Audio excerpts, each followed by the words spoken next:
É bola em jogo, galera. Oi, samba. Quem tem perna bamba não deixa a peteca. Olá, amigos do Bola em Jogo. Vamos falar de futebol aqui na tela da internet. Vasco da Gama perdeu para o São Paulo e o Vasco tem que tomar medidas urgentes. A primeira medida, do meu ponto de vista, é sair de São Januário. Primeiro ponto. Por que sair de São Januário? O internauta pode questionar. Porque lá é motivo de disputa política, território político. Um vai, o outro ajuda a vaiar, o outro pressiona quem está vaiando. É nesse ambiente que o Vasco está jogando. Os jogadores recebem essa energia. São jogadores que não concluem uma jogada com eficiência, que tem medo de errar. Então, primeira medida, estou dizendo aqui ao presidente Roberto Dinamite, já que você fez acordo lá no Maracanã, você vai jogar no Maracanã até dezembro, até resolver o impasse político. Estou dizendo isso. Primeira medida, convocar a torcida para o Maracanã, uma torcida maior, portanto, que o Maracanã não há comparação com o São Januário na sua capacidade de jogar lá. Essa é a primeira questão. A segunda é tomar decisões profissionais, porque a manutenção do goleiro Diogo é uma decisão de amadores. Por que de amadores? Um time de futebol que não tem um goleiro e não tem um centroavante eficiente, até agora o André está perdendo a eficiência também. Um time que não tem esses dois pilares é um time, portanto, que pode sofrer a qualquer momento.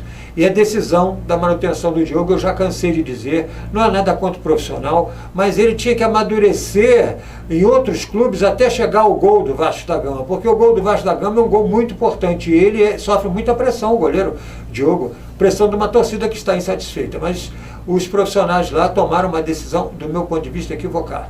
Não se joga futebol sem o goleiro e sem o centroavante. São os dois personagens do jogo. Os outros são importantes, mas esses dois são decisivos. São cargos de confiança. E eles, lamentavelmente, lá em São Januário, ainda não entenderam como é que isso funciona. Isso é por Vasco não ficar aí nessa zona de rebaixamento, que ele já se enfiou por muito tempo. Vamos para o Botafogo. O Botafogo, ele está jogando um futebol agressivo, confiante. Ele é o oposto do Vasco da Gama. Ele ataca o adversário, mas isso tem uma explicação, porque o sistema tático que ele usa, o 4-5-1, muitos usam, aliás a Europa toda está usando. O que difere o Botafogo das outras equipes? Você confere comigo aqui no campo, vamos dar uma olhada, aí já tem a marca no campo, que você vê do 4-5-1. Essa é a chamada linha de 3, que é uma invenção, né? Uma linha imaginária. Claro que tem que ter um jogador do lado do outro, formando uma linha, senão fica um embolando com o outro. Mas essa é a configuração. São 3 jogadores e mais 2 volantes. Não é só o Botafogo que joga dessa maneira. O próprio adversário do Botafogo na luta pelo campeonato, o Cruzeiro também joga assim.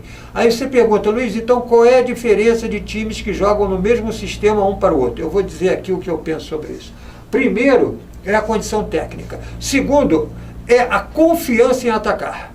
Então você pode ter o sistema que você quiser. Se você não tiver confiança, o sistema não funciona. O que acontece com o Botafogo? O Botafogo tem um bom sistema, uma boa distribuição de jogadores, conforme você está vendo aí, mas ele volta para o segundo tempo, na casa do adversário, como foi no jogo com o Santos, e diz assim, eu dei muito espaço ao adversário, agora eu vou atacá-lo para que ele se incomode com esse meu ataque, e foi o que ele fez, e por isso venceu por 2-1.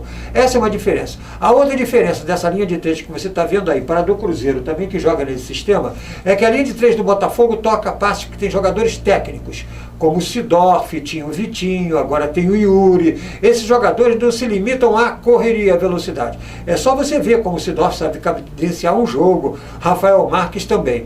No caso do Cruzeiro, ele tem a mesma linha de 3, mais de uma correria. Chega de um determinado ponto do campo, aqueles jogadores recebem a bola e correm em velocidade. Há diferenças, portanto, entre a linha de 3 do Botafogo, que é mais técnica, e a do Cruzeiro, que é mais correria. Mas isso nós vamos conferir quem tem condições de avançar no campeonato. O outro ponto aqui é o Flamengo. E o Flamengo bom mesmo, só com o apoio da torcida, a torcida do Maracanã. Não é a torcida de fora, não. É a torcida do Maracanã. Quando joga fora, ainda mais tem jogadores importantes, como é o caso de Elias, com saída pela direita, e Léo Moura mais ainda. O Léo Moura é o principal articulador do Flamengo até hoje, minha gente. Olha que ele já está... Eu estou ficando velho, mas o Léo Moura também. e ele continua sendo a principal jogada do Flamengo, já faz tempo.